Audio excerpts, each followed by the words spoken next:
Welcome to the NitWits, a weekly roundtable discussion on the Penn State Nittany Lions, now in its 27th season.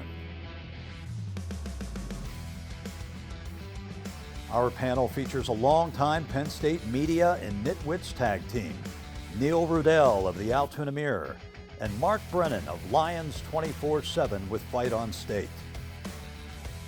The NitWits are hosted by WTAJ's Ryan Riskey, and each week we welcome a former Nittany Lion as our special guest analyst. The NitWits are brought to you by Irwin Financial, Raymond James, a firm foundation for your financial future. By DeLeo Games, serving the community since 1945. By Reed and Solaney Orthodontics, providing friendly, family-focused orthodontic care in Altoona, Bedford, and Huntington. By McAlear's Plumbing, specializing in plumbing, heating, and air conditioning, serving our community since 1886. By RE/MAX Results Realty Group, committed to a culture of professionalism, productivity, and exceptional service. By Dorman's Jewelry, the answer is always Dorman's. By Brent Kogan Electrical Services, lighting the way for you. By NovaCare, Altoona and State College, the power of physical therapy. By Blair Candy Company, the one-stop shop for all your tailgating needs. Candy, snacks, paper supplies, and more. By Harry's Construction, if you can dream it, we can create it. By Lions 24/7 with Fight on State, your online home for Penn State football and recruiting coverage. And by the Altoona Mirror, featuring Penn State Game Day every Friday and Penn State Extra every Monday.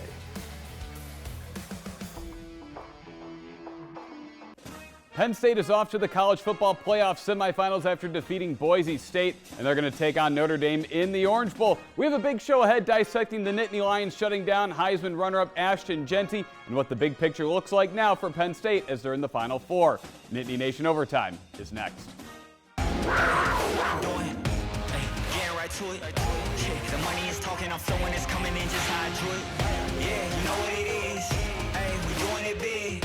Look up, there is no limit, no, we cannot settle for this. Yeah, can't stop, nah, won't stop. Yeah, spin on live, you don't believe it, just watch.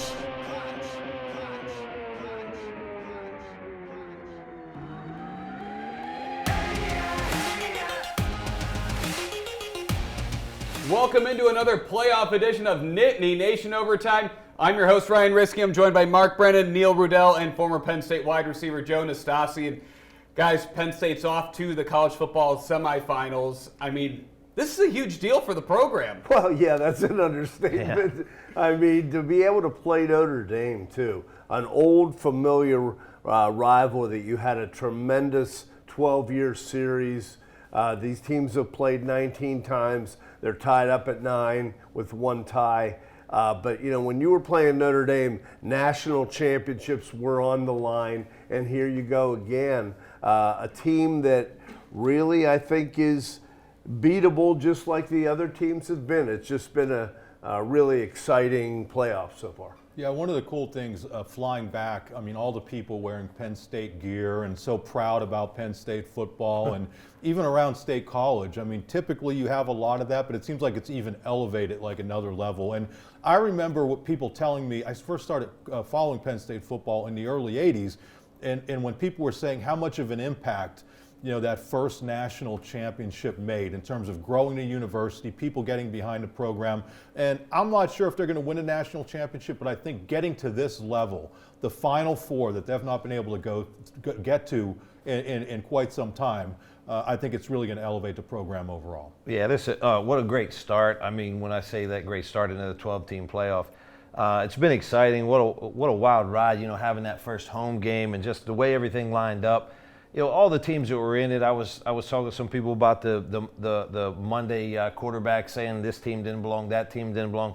You look at those 12 teams, everybody was beatable and everybody could beat everybody. So, it was really fun. I think Penn State really put the 1-0 mentality out there. I think that's one of our benefits, coming off, and I think I talked about this on the last set when we were talking about Oregon. I said, even though that was a loss, I think that was a big game for Penn State to just start walking into that business atmosphere, and I think that's what we've done. The teams that were sitting there waiting to play bowl games is exactly what it was. I think they were waiting for a bowl game when we're playing playoff football. 1-0 mentality.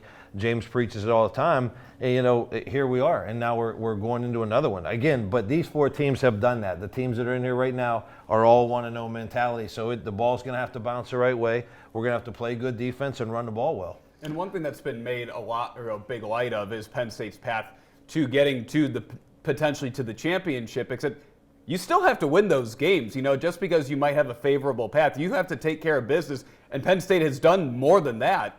Is anybody arguing now that it's not the 4 best teams? I mean, after the way Oregon played against Ohio State, I don't think you can honestly say that. So for all of the grousing, when the seedings came out and who should be seated where, and this team's too high and this team's too, it worked out. Well, it does. I'm sorry, Neil, but I mean, you could talk about this the whole show, but when you look at the teams that were in, those were the 12 teams that should be in, because you can pick, like you said, you could poke holes in all the other teams that didn't get in. But when you look at this, I mean, let's say you did a 16 team and all 8 got the home game. That would really be the only difference right now.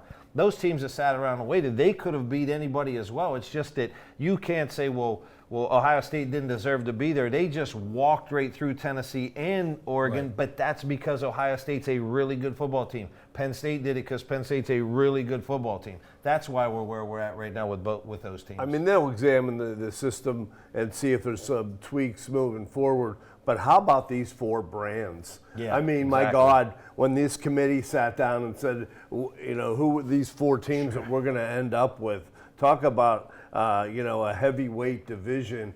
And, you know, to your point, which I think is cool, because Penn State football has been really built on history.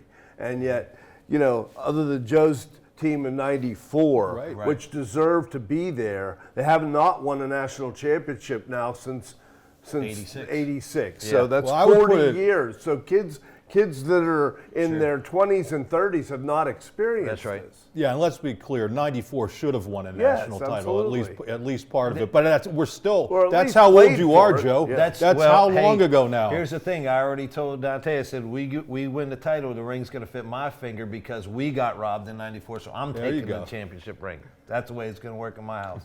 You could have one of those, NIL suits going back, retroactive. I'm just something. I'm going to go talk to Courtesy and see what's going on. You know, and one thing that I kind of thought was interesting from the way the bracket played out, all 4 teams that had the first round bye lost their first game, and I think they went 26 days without playing a game. You kind of wonder how that impacted them. Yeah, I mean, you know, different approaches, you know, with coaching and rest and rust. And that's one thing, you see it in the NFL also, you know, the Chiefs sat there, you know, they're going to basically be down for a couple weeks before they roll out Mahomes again. You know, one other thing that I noticed, in going into the Oregon game, everybody seemed a little tight. I mean, Franklin seemed like he was a little bit tight. These last couple weeks, he has seemed really loose. I get a quick story from the bowl practice down there. You know, we're all walking out after a 10-minute window, and he said, "Hey, Brennan, now we can do all the important bleep." You know, just messing with me a couple days before the game. And I'm not saying that's loose. The players were loose. And I think maybe they got a little tense for that Big Ten title game and said, you know what, especially with your head coach, project that it is not overwhelming, that you belong, and that you're approaching this like a regular game. Well, the Oregon game, I go back to that Oregon game. The reason I say that is just the way it fell on us, because no one expected it. I think that's where that momentum came from, because it was Ohio State, Oregon were going to match up again in that game.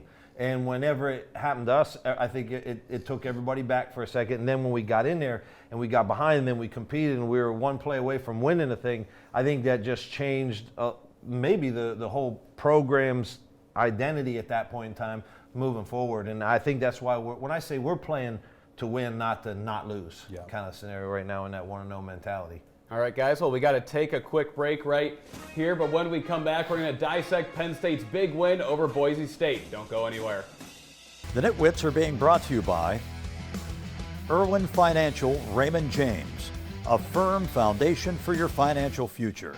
By DeLeo Games, serving the community since 1945. By McAleer's Plumbing, specializing in plumbing, heating, and air conditioning. serving our community since 1886. And by Reed and Solani Orthodontics, providing friendly, family-focused orthodontic care in Altoona, Bedford, and Huntington. You're watching Nittany Nation Overtime. Welcome back into Nittany Nation Overtime. Ryan Riskey, Mark Brennan, Neil Rudell, and former Penn State wide receiver Joe Nastasi. And guys, Penn State won 31-14.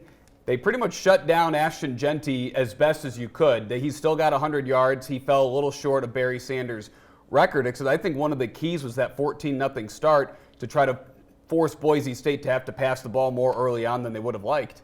Yeah, and I'm curious, I'm glad, Joe, the big lead, the easy 14-0 lead, do you have a tendency to relax a little bit? Because, I'm learning some jargon from you with the road graders and goon with the boat racing. I thought they could have maybe boat raced road grader?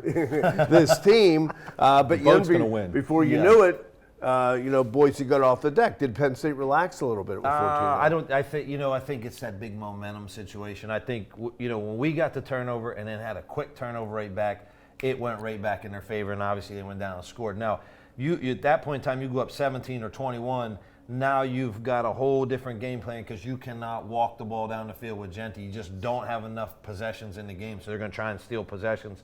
So what happens at that point in time? I mean, we were already loading the box. We were playing run first. Tom Allen, what a good game plan. I mean, we had to take a guy out, and you saw them move the ball down the field with some of their intermediate pass game, which is going to happen. You can't take everything away every snap. So we were loading up. We're saying someone else is going to beat us, and that's how they played football. And if we would have got up there, that would have been a big mountain to climb, just based on possessions, how many possessions they would have had to try to do what they wanted to do. They wanted to screen game him, and he got, 27 of those on one play. Right. So we shut him down. He didn't have any explosive plays against us. And they fed him late in the game to try to give him the 100. So that was kind of like a little whatever. So to me, I thought that we took them all the way out, and we were saying, look, you're going to beat us with somebody else, and they couldn't do it. Well, Penn State starts the game with Abdul Carter at linebacker and Vanover at defensive end, and I think that tells you what they were going to do. I think the more impressive thing is, not only do you hold this guy to 3 yards per carry, which is a feat, because he is tremendous, but you lose Abdul Carter basically after the first quarter. And, you're left with Max Granville, a true freshman, coming in and taking some of those snaps. So the fact that they've continued to be that dominant, it speaks to the improved play of the linebackers recently, and then the run support that they've been getting from their safeties all year. Yeah. And, so you give up the one broken play, but that's the gamble you take when you're putting your safeties up there at the line, and I think it was obviously the smart thing to do. Yeah, that was a third and forever. They just kind of snuck us with a little draw there. Yeah. And Boise really hurt themselves with penalties. A ton of penalties throughout. They had 23 penalties, 13 on Boise. Sure. And the big one was the touchdown that was wiped out that cuts it to 24-21. Clearly was a penalty in the hands of the face. We had one, but they could not block Sutton and some of the other guys. We had that one, too, with Fat Man that took it to the 15. I mean, that was one of my favorite runs of the game, by the way. I watched that run about 100 times. I mean, even though it didn't count. Yeah, it didn't count, but I know the safety wanted him to pick a side, but he decided to go straight at him. So that was fun to watch. I think the other thing is you saw the difference between these lower division teams and a Penn State with the depth. Okay, you lose Abdul Carter, and most teams, that's going to be devastating. Sure. I mean, think if Jeanty goes out of that game. That's the level of player you're losing, an All-American. You're losing Abdul Carter, and you have guys like Vanover, and again, young Max Granville comes in. That kid should be in high school. Right. I mean, he reclassified. He could have been in high school. Right.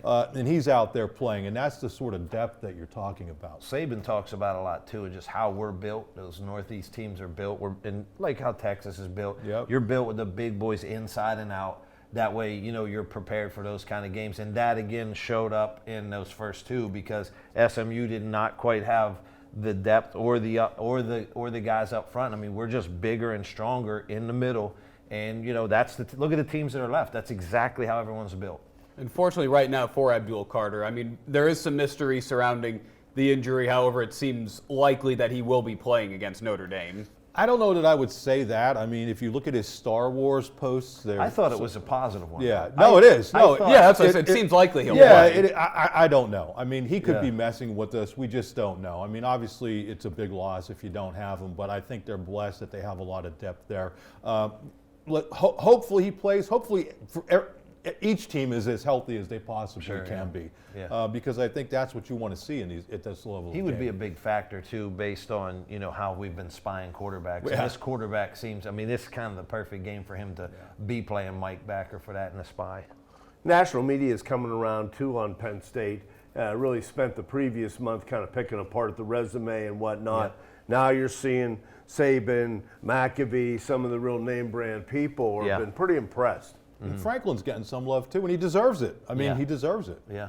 I mean, you don't just accidentally get to the Final Four, especially in the new playoff format. Yeah, when Saban was talking about Day, when they were picking him apart after the Michigan game, he's like, listen, they were talking about the roster they had. They said, well, someone got to put the roster together, so you got to give some people some credit where it's due. I mean, like, these guys want to get rid of people right away. It's like, I wonder if they're the same people that are asked to get rid of Day, if they're saying that now after he just ran through those two teams. Could I ask Joe a quick question? I don't want to take over your hosting duties. Everybody's talking about the ground game and how unbelievable it was, but how important to you was it when you get a touchdown to Ty Warren and then you have Amari Evans do what he did? How much does that kind of open things up as a former wide receiver for what the ground game did? 100%. So you're right on with that. So what will end up happening is how we took Genty out of the game and said, you're going to have to beat us in the air somehow. Us being able to do that and having a weapon or two to get it down the field is going to pull at least one guy. If you can get into a too-high safety, now you can run the ball so much more effectively. I mean, look what Nick did whenever they did that. You get in a run or you get in a throw scenario. If you've got a defense guessing and you can keep into third and manageable, third and shorts, second and mediums, that is going to keep a defense from being able to do one thing or the other, because they can take one guy out of a game just like what we did. I mean, when these teams are all talented enough, you get behind the chains against Notre Dame, you're going to be in trouble. You get same with us. So exactly to your point, being able to blow the lid off a couple of times totally changes the run game, 100%. But how about Aller too? I mean, he's announced he's coming back next year already, and you're going to keep him at his word there. But man, does he look like a pro quarterback.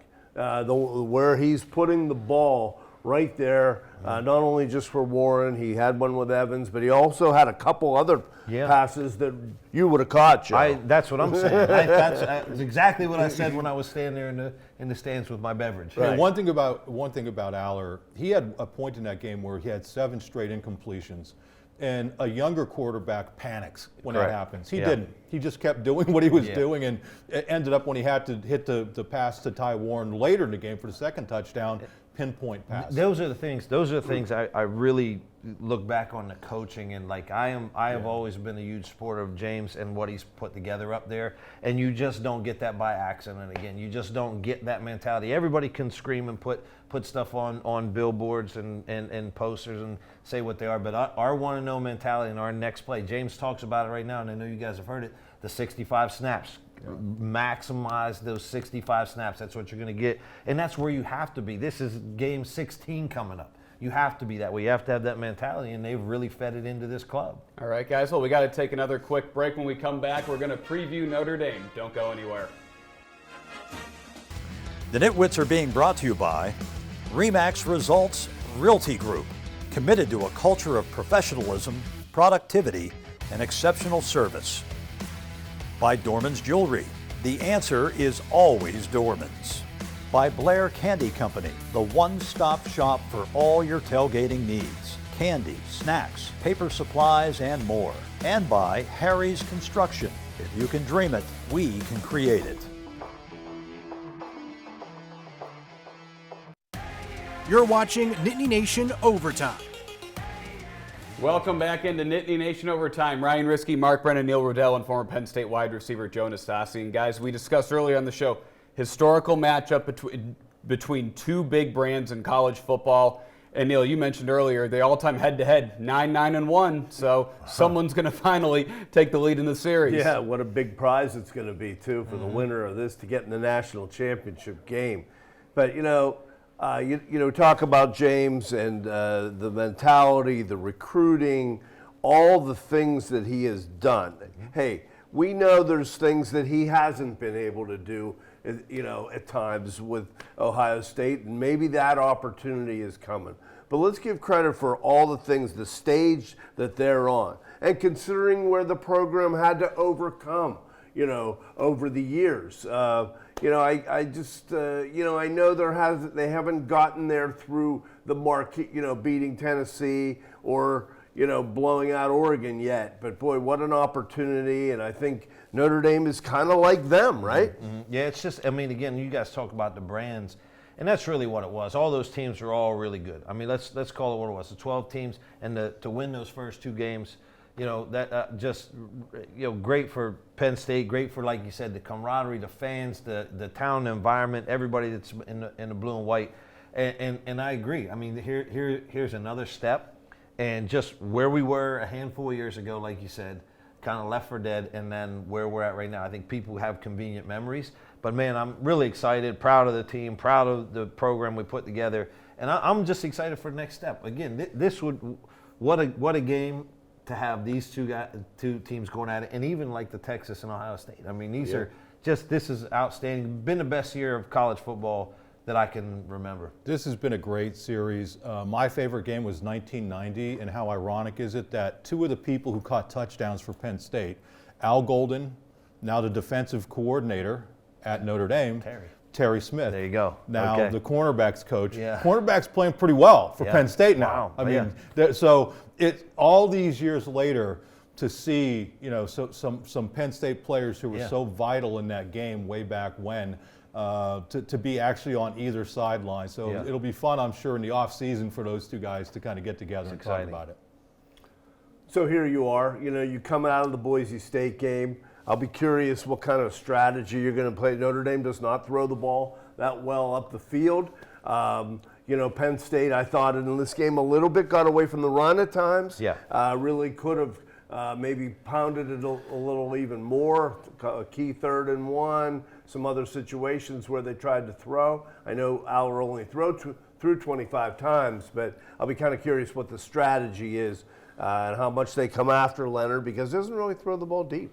No, I think the other thing to think about is Penn State has basically been training at altitude for breakaway running backs for the last 3 weeks. They kind of knew they were going to eventually get Genty, and the kid for Notre Dame, well, we saw what he did against Indiana, going 90 yards. They're prepared to face that kind of back, and they've done really well against running quarterbacks. The kid from West Virginia, Green, really did nothing against them. So I think this is a pretty good matchup for the Penn State defense. It is. And the fact that they've been kind of playing these types of players and preparing, especially for the running back. Offensively, I think the balance of Penn State's going to be really big. Georgia just didn't have it. The quarterback wasn't where he needed to be, and there was some really curious play calling there. Yeah, their offense, if you look at them even all year, they weren't Georgia I'm talking about. So, it was sort of like one-sided for them. But, like the old ball coaches always say, when you're going to win championship football, it's can you stop the run and can you run the ball? And that's what's going to carry you, and we're built for that. So we have just as good of a chance as anybody else to go. We just have to have the ball bounce our way a few good times and get some good luck and have some good special teams. All right, guys. Well, it should be a great game. We've got to take one final break. When we come back, we crown our Nitwit of the Week. The Nitwits are being brought to you by Brent Kogan Electrical Services, lighting the way for you. By NovaCare, Altoona and State College, the power of physical therapy. By Lions 24/7 with Fight on State, your online home for Penn State football and recruiting coverage. And by the Altoona Mirror, featuring Penn State Game Day every Friday and Penn State Extra every Monday.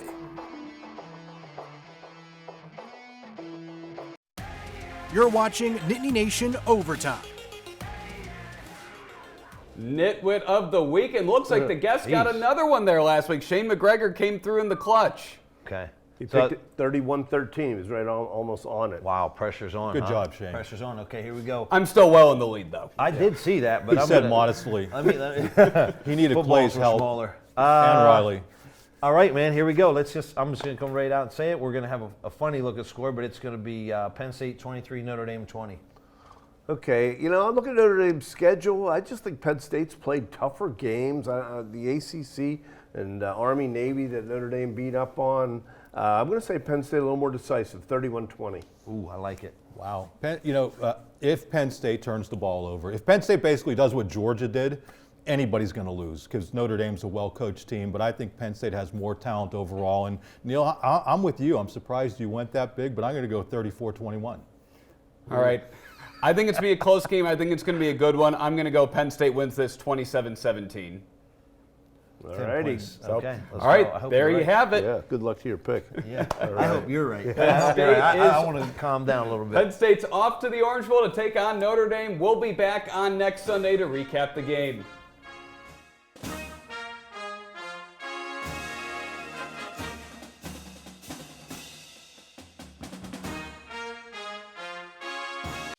The NitWits have been brought to you by Irwin Financial, Raymond James, a firm foundation for your financial future. By DeLeo Games, serving the community since 1945. By Reed and Solaney Orthodontics, providing friendly, family-focused orthodontic care in Altoona, Bedford, and Huntington.